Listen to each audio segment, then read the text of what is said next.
Hello, my fellow human. Welcome back to another daily dice where we ask the dice for message and find out what that is. I do want to say thank you to anyone and everyone that continues to be a supportive part of this journey, this channel, this ever-growing tribe. I'm truly honored to be sharing this time and this space with you. And for anyone that is new here, welcome. This is that reminder that we're all here sharing this human experience, and that this is a safe space to show up as your highest, most aligned, loving, authentic self. Should these messages happen to resonate with you, it would mean so much to me if you were to like, comment, and subscribe below. And with that being said, today we are getting a message. It's a reality check message, okay? So I am using the Alice in Wonderland by Paolo Barberi. And I love these cards. They're new. And they are very forthright, so I felt like this was a fitting reading to use these on. So Source, what is the reality check message that you would like to give to my fellow humans today? What is the reality check message that you would like to give to my fellow humans today? One card, please. What is the reality check message you would like to give to my fellow humans today?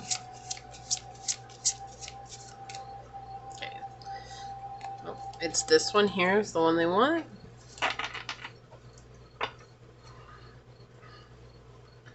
Alright, so let's go ahead and see what the dice say. What is the reality check message that you would like to give to my fellow human, Source? What is the reality check message that you would like to give to my fellow humans today, Source?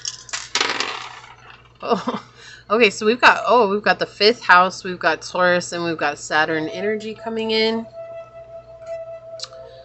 Alright, so it does feel like it's interesting because the 5th house can deal with dating and drama and playfulness and creativeness, but the first thing that came up was this feeling of drama coming in. And it feels like there's someone here who is dismissive and who's creating a lot of blockages and barriers in your life. And I feel like it's something that you're intuitively knowing. Like, oh, I know this person's not right for me. I know this person's not good for me. But there's something here that keeps drawing you back in. And it feels like it's something like this person, maybe they spew their drama on you. And that's something that it's like a bait and hook, right? And it gets you. And then when you're done getting involved with all the drama, you're like, oh my gosh, that was so exhausting. That was so overwhelming. And there's like a resistance here to let go, which we see with the Taurus in between the 5th house and the Saturn energy. There's this huge resistance to let go and a bit of stubbornness too. And it could be because this person has a title in your life. It could be because this person plays a very fundamental role in your life. Whatever it is, but we see that there's just this stubborn energy that's coming, and it's like, I'd rather deal with these hardships than to actually go and take care of myself. But Saturn is a planet that teaches us through tough love. And the more that we stay in that, the more that we are destined to learn the lessons. So even if you choose to stay, which is by all means your right, and that's you exercising your free will, and that's perfectly okay, just know that the lesson will eventually take hold, and there will be a choice to make on down the line. And I feel like this is a reality check that Source wants to talk about. So let's get some more on it and see what comes through for you here, okay? And you know, Saturn, a lot of people don't like Saturn, but I appreciate Saturn because without Saturn energy, we would be stuck in a lot of really toxic situations, things that weren't good for us, right? Things that didn't serve us, things that left us feeling drained, and we would never know, like, what is this? What's going on? And so Saturn is something that really does teach us the benefit of healing from those things and overcoming our own blockages and our own, like, issues, right? Not always easy, but is simple and worth the difficult journey that it brings. It teaches us that hard work will bring to us any type of change that we desire in our life as long as we continue to show up. So, Source, what is the reality check message for my fellow humans today? Okay, thank you. On the bottom of the deck, we have the Queen of Swords in the reverse. Someone here is really cold towards you, very distant, even tight, like cruel. Like, so he's getting like, this is someone who's not very nice. Like, they just want to drain your energy so that they can say what they want, so that they can have someone to spew that on. And then they're going to move on to the next victim. It's not because they actually appreciate any value that you bring to the table, or any opinion that you have, or any even advice that you have. This is someone who really just wants to put all their problems on you. And then when they're done putting it on you, they go to whoever listens next. And they go to whoever listens next. It's not just you. This is someone who does this to a lot of different people. This is a very interesting energy. Already. Yeah, okay, so we have the Four of Swords coming out, and we have, wow, and the Eight of Wands in the reverse. This is interesting. This person is like peer pressure. This is someone who is a peer in your life. This could be a coworker. This could be a friend. This could be even a spouse, right? This could even be just family in general who you see as your peer. Siblings, parents, grandparents, whatever. It's just someone who's in your life. But it does feel like with this Four of Swords, they're stifling your throat chakra because they don't allow you to speak. Like, it's all about me. It's all about what I have to say. It's all about this, this, this, and this. Like, I don't really care about what anyone else is going through. I don't really care about what anyone else has experienced. And this causes you to experience a lot of anxiety because it's like, why do I talk to this person when I know that they cause me all of this upset in my life? Why do I talk to this person when they cause a lot of anxiety for me? Why do I talk to this person when they bring a lot of drama and chaos into my life? But it's also feeling like you're stuck in a repeat pattern with them, and feeling like if I leave this situation, I'm the one that's going to get burned. And that's what Source is pointing out here. And Source is saying, like, no, that's not the case at all. Like, you have an opportunity. And maybe if you can't leave this situation, is there a way for you to pull back your energy? Yeah, okay, so we've got two cards coming out. We've got Martyr coming out. The light attribute is learning to transcend the transcendent nature of service to oneself or a cause. And the shadow attribute is addiction to self-pity. So we might have self-pity as an identity that is at play here that you're trying to relieve yourself of. And remember that that's just a process. Every person deals with this self-pity. It's not just you. It's not anybody in particular. It's just everybody deals with it. Okay, and we have to let go of identifying with the victim and the pity party. And when you do, then you can empower yourself to make real choices. And then we have the priest energy here with wow, I can talk, I promise you.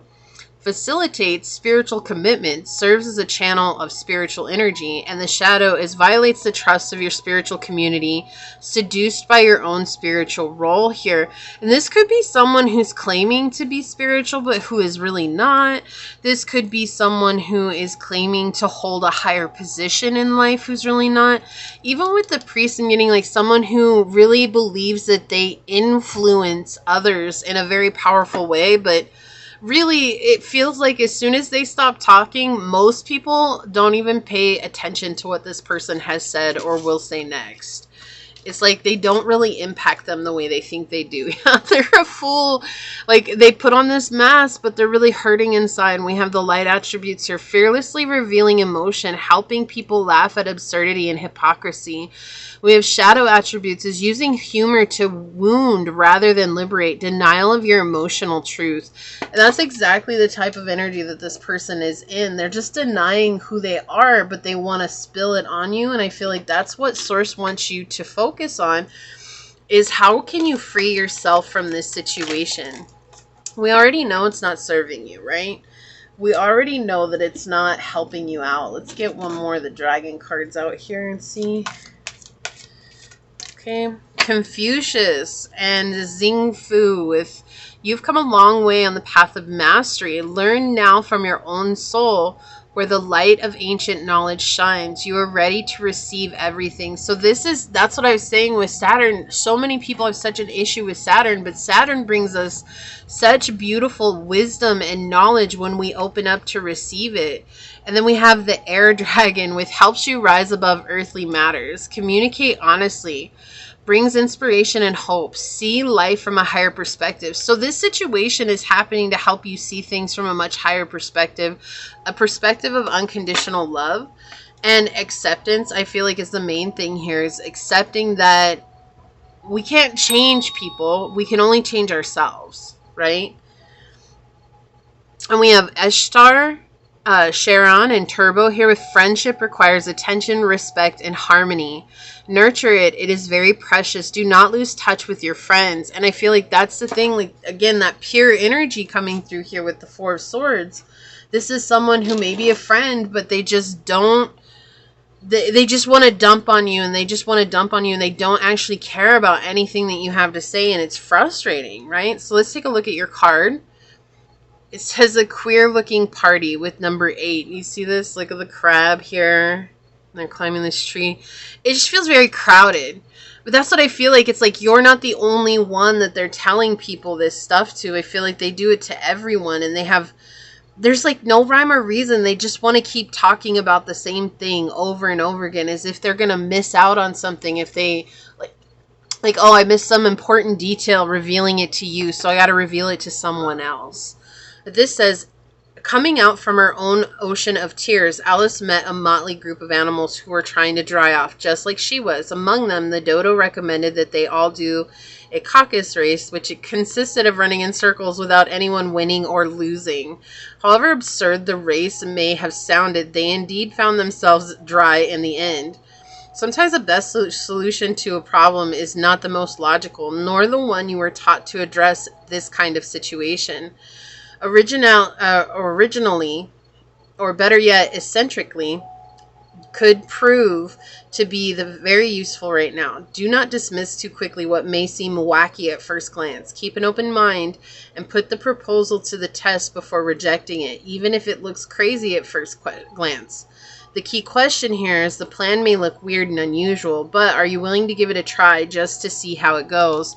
And so it's interesting because the story here is really profound, right? This absurdity, a caucus race. Let's just run around in circles and see what happens. And yeah, they dried off, but did it really get them anywhere? No, like there was no one to win. There was nothing to do. And while they all dried off, but there was still just so much going on. And I feel like that's the energy here with this person. There's just so much going on. And it's like, while it could be you, one second. Sorry, the dogs were barking. But anyways, it's this energy of just chaotic means to get to an end. And that's what I'm saying. It's like they feel like if they don't reveal every part of their story time and time again, they're going to forget important details. But they're not really doing anything except creating drama for people that they actually care about or people that they want in their lives, and feeling stifled. And when you feel stifled as a person, you don't want to be with that person anymore. Like, you don't want to hold them close, because what's the point? It feels like I bring no value to this friendship anyways, because this person only wants to talk about what they're going through. So it's just something to consider as you move forward. Source is saying maybe not the most logical key here is what's going to help you find a solution to this situation. And I feel like your intuition will absolutely lead you to what you need to know. So this is a reality check that's coming in. If you felt like this was your message, leave a little crab down below and say, I choose to go the strange route, knowing that sometimes the illogical answers are the most precise answers. And if it resonated with you, it means so much to me if you were to like, comment, and subscribe below. If you're interested in supporting the channel further, you'll find all those links in the description box in order to do so. You can email me for a personal reading. You can follow me on over to my podcast on Spotify at Scatter Love Radio. You can even join as a member, and I would love to see you on membership. So if not, thank you so much for your continued support here. I do want to take a quick second to thank your guides, your spirit messengers, your angel source, and my spirit guides for coming together to give us this message. And until next time, stay human. Bye.